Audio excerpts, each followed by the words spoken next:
हे गुरुजी, देखो मेरा जीवन कितना बेकार हो रखा है। सब कुछ होने के बावजूद भी देखो सब कुछ बेकार है। अरे क्या हो गया भैया, बात तो बता।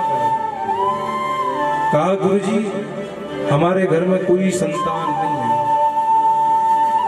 जिस गौ को लाता हूं, जिस पेड़ को लाता हूं, वो भी बांझ रहती है। अब आप ही बताओ गुरुजी, क्या मैं करूं? संत ने सर पकड़ लिया। अरे भैया, मुझे तो लगा किसी भगवान के लिए रो रहा होगा, ये तो विषयों के लिए रो रहा है। इसलिए विषयों को त्यागो। अरे रोना है तो उस परमात्मा के लिए रो। गोपियां भी रोई थी। रुदंती सुस्वरा, लेकिन किसके लिए? बोला हरि के लिए। हरि कौन है?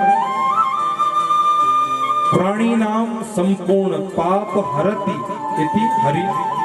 जो संपूर्ण जीवों का ताप हर देवे, पाप हर देवे, वही तो हरि है। तो उस हरि को रिझाओ मन से। संत परेशान हो गए, भैया देखो ये विषयों के लिए रो रहा होगा। फिर समझाने लगे कि हे ब्राह्मण, तू तो सब कुछ जानता है, ब्रह्म को जानता है। ब्राह्मण कौन है? ब्रह्म जानाति ऐसा ब्राह्मण, जिसको तत्व हो, विवेक की जिसके पास बुद्धि हो, वो ब्राह्मण है। ऐसे थोड़ी जो नियम क्षत्रिय के लिए है वही नियम भी फिर ब्राह्मण के लिए। यदि ब्राह्मण केवल उपदेश देवे और खुद कुछ ना करे तो फिर क्या होता है? हानि होती है। देखो, यदि हम स्वयं अच्छे कर्म ना करें और आपको उपदेश दें कि भैया ऐसे मत करो, तो आप मानोगे? अब हाँ ना तो कहो।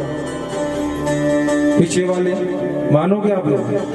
कई लोग हाँ ही कर रहे हैं, उन्हें पता ही नहीं कि क्या होगा। बोलो राधे राधे। तो गधा में ध्यान दो, तो नहीं मानोगे ना। क्योंकि जब तक व्यक्ति स्वयं सत्कार्य न करे तब तक कैसे बोल सकता है? तो समझा रहा गुरुजी कि भैया ऐसा क्यों कर रहा है? ये तेरा जो खेद है ये बेकार है, इसको छोड़ दे, त्याग दे। अरे रोना है, रिझाना है, तो उस परमात्मा को ढूंढ भैया, जो तेरा कल्याण करेगा। यहां तेरा कुछ भी कल्याण नहीं होगा। इसलिए संत खूब समझा रहे हैं और चाहता है तो मुंचा ज्ञानम प्रजा रूपम बलिष्ठा कर्मणो गति। सबसे बड़ा होता है कर्म। जैसे भैया तुम्हारे कर्म होंगे वैसे ही फल भोगना पड़ेगा। इसलिए त्याग दे। तो संन्यासे सर्वथा सुखम, संन्यास धर्म को अपना, वो हमेशा सुख को देने वाले हैं। ब्राह्मण देवता ने कहा, अरे महाराज आप वैरागी महात्मा, आपको क्या पता क्या होता है? गृहस्था सरस्वी लोकी और पुत्र पौत्र समन्विते। वही गृहस्थ आश्रम धन्य है जिस घर में पुत्र पौत्रादि की किलकारियां हो, जहां पुत्र रो रहे हो, नाती रो रहा हो और दादी की ओर दौड़ रहा हो, वही तो घर है। जहां दादा नाती को कंधे पर बिठाते हैं। और देखो हमारे पूज्य दादाजी भी यहाँ विद्यमान है। तालियां बजाओ। हमारा कितना बड़ा सौभाग्य है भैया कि जिन चरणों से, अरे जिन चरणों ने हमें इतना ऊपर लाया, देखो आज उनके सामने हमें कथा करने का सौभाग्य मिल रहा है। हम कह रहे हैं ये कोई साधारण बात नहीं है। जन्मांतर भवेत् पुण्यम, ये जन्म जन्मांतर के पुण्य होते हैं व्यक्ति के। तो भगवान हरि की कृपा है। तो वही गृहस्थ आश्रम धन्य भैया जिस घर में कौन पुत्र पौत्रादि की किलकारियां महात्मा परेशान, भैया क्या करें।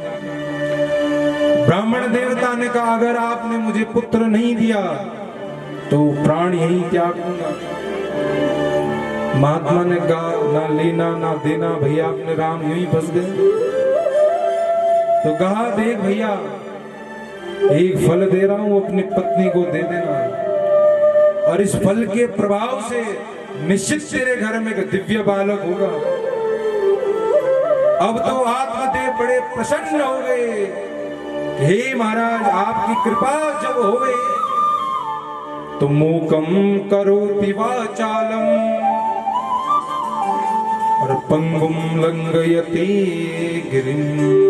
तो फिर गूंगा भी बोल पड़ता है और लंगड़ा भी चलने लगता है। इसलिए गुरुजी आप धन्य हैं। जय जयकार करने लगा गुरुजी की। बोलिए सद्गुरुदेव भगवान की, भक्त वत्सल भगवान की।